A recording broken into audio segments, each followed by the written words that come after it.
Exercise 13.3, question number 4. A well of diameter 3 meter is dug 14 meter deep. The earth taken out of it has been spread evenly all around it in the shape of a circular ring of width 4 meter to form an embankment. Find the height of the embankment. तो यहाँ पे हमें ऐसा given है कि एक well जो है डिग किया गया। तो ये जो मैं रेड से ये ग्राउंड लेवल अगर हम ड्रॉ करें तो यहाँ पे ये जो सिलेंड्रिकल शेप दिया हुआ है हमें, ये एक वेल डिग किया गया है और यहाँ से जो अर्थ निकलने वाली है या जो सॉइल निकलने वाली है उससे ग्राउंड पे एक एम्बैंकमेंट बना दिया गया है जो कि एक सर्कुलर रिंग के फॉर्म में है। तो यहाँ से अगर हम ये 3D व्यू देख रहे हैं तो देखने में ये एक हॉलो सिलेंडर है और अगर इसको टॉप से देखेंगे तो ये इस तरीके से सर्कुलर रिंग फॉर्म कर रहा है। सो यहाँ पे हमें डायमेंशंस भी गिवन है। जो वेल हमने डिग किया है वो सिलेंड्रिकल वेल है जिसकी डायमीटर है 3 मीटर और जिसकी डेप्थ है 14 मीटर। तो ये चीज़ें हम लिख लेते हैं पहले। रेडियस ऑफ वेल, तो ये एक सिलेंड्रिकल वेल है और इसकी रेडियस को हम स्मॉल r से रिप्रेजेंट करने वाले हैं। तो डायमीटर 3 मीटर है तो रेडियस हो जाएगी 3/2 मीटर। सो ये हमारे पास रेडियस ऑफ वेल आ गई है। तो डेप्थ ऑफ वेल गिवन है 14 मीटर, तो इसको हम हाइट ऑफ सिलेंडर समझ सकते हैं या फिर हम लिख लेते हैं हाइट ऑफ वेल और इसे हम रिप्रेजेंट करेंगे h1 से। इसकी वैल्यू गिवन है 14 मीटर। नेक्स्ट क्वेश्चन में गिवन है कि ये जो एम्बैंकमेंट बना है उसकी विड्थ है 4 meter. So width of embankment ये गिवन है 4 मीटर्स के इक्वल। तो क्लियरली अगर हम टॉप से देख रहे हैं तो ये एक सर्कुलर रिंग टाइप का है जिसकी इनर रेडियस कितनी होने वाली है? इनर रेडियस होगी रेडियस ऑफ वेल के इक्वल, जो कि हमें गिवन है 3/2 मीटर्स।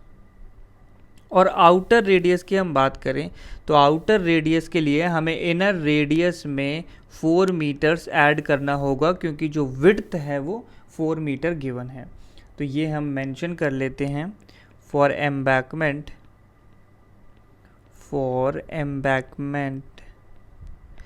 तो सबसे पहले हम लिख लेते हैं इनर रेडियस। तो इनर रेडियस की वैल्यू हमें गिवन है इनर रेडियस।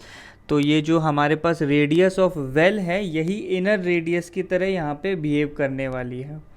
सो इनर रेडियस को हम लिख लेते हैं R2 और इसकी वैल्यू भी कितनी होने वाली है 3/2 मीटर।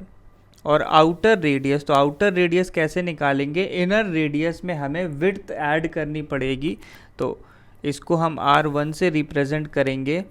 तो इनर रेडियस है 3/2, इसमें हमें ऐड करना होगा width of embankment that is 4 meter. तो 3/2 + 4 किया तो एलसीएम लेने पे ये वैल्यू आ जाएगी हमारे पास 11/2 मीटर्स। तो अब हमारे पास सारी डायमेंशंस आ गई हैं। तो क्लियरली जो सिलेंड्रिकल वेल डिग करके जो सॉइल निकली है या जो अर्थ निकली है उसी को यूज़ करके हमने एम्बैंकमेंट फॉर्म किया है। मतलब डेफिनेटली जो वॉल्यूम ऑफ सिलेंडर है that is equal to the volume of embankment या फिर हॉलो सिलेंडर। सो ये चीज़ हम लिख लेंगे according to question the earth dug out from well is equal to volume of embankment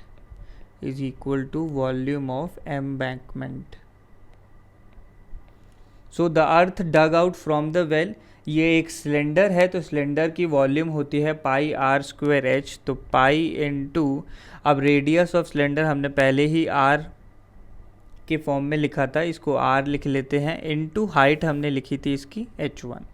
तो ये रेडियस r है और हाइट है h1। नेक्स्ट ये इक्वल होने वाला है हमारे पास वॉल्यूम ऑफ एम्बैंकमेंट। तो वॉल्यूम ऑफ एम्बैंकमेंट कैसे निकालेंगे हम? तो यहाँ पे हमारे पास एक सर्कुलर रिंग टाइप का एक हॉलो सिलेंडर है। तो हॉलो सिलेंडर मतलब पहले उसकी आउटर वॉल्यूम हमें निकालनी होगी, उसमें से इनर वॉल्यूम को सब्ट्रैक्ट करना होगा।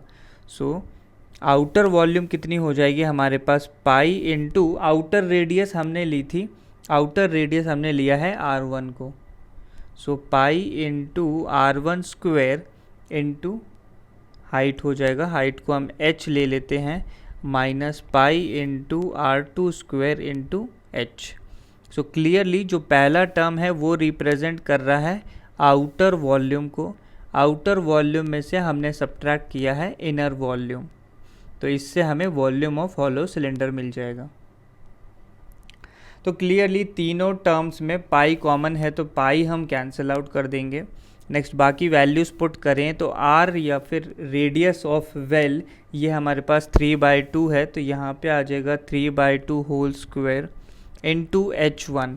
तो हाइट ऑफ वेल या डेप्थ ऑफ वेल ये था हमारे पास 14 के equal, is equal to pi cancel out हो चुका है, R1 स्क्वायर हमने 11/2 निकाला है तो 11/2 whole square into h, minus second term में भी पाई कैंसिल आउट हो चुका है, R2 की वैल्यू है 3/2 तो 3/2 का स्क्वायर इंटू एच।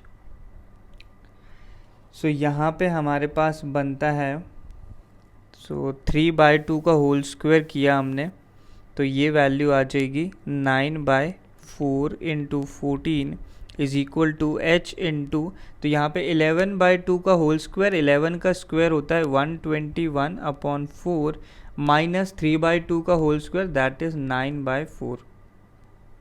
तो ये राइट हैंड साइड को अगर हम देखें तो ये बनेगा 121 में से अगर हम 9 सब्ट्रैक्ट करते हैं तो वैल्यू आ जाएगी 112 डिवाइडेड बाय 4 करना है हमें। सो 112 डिवाइडेड बाय 4 ये वैल्यू 28 के इक्वल होती है, तो इनटू साथ में h आ जाएगा तो इसको हम लिख सकते हैं 28h। तो यहाँ से हाइट की वैल्यू कितनी आ जाएगी 9/4 इंटू 14 डिवाइडेड बाय 28। तो 14 से 28 को कैंसिल किया तो 2 आ जाएगा, तो h की वैल्यू आ गई हमारे पास 9/8। तो 9/8 सॉल्व करने पे आ जाता है 1.125 और सारी यूनिट्स मीटर में है तो आंसर आ जाएगा मीटर्स में।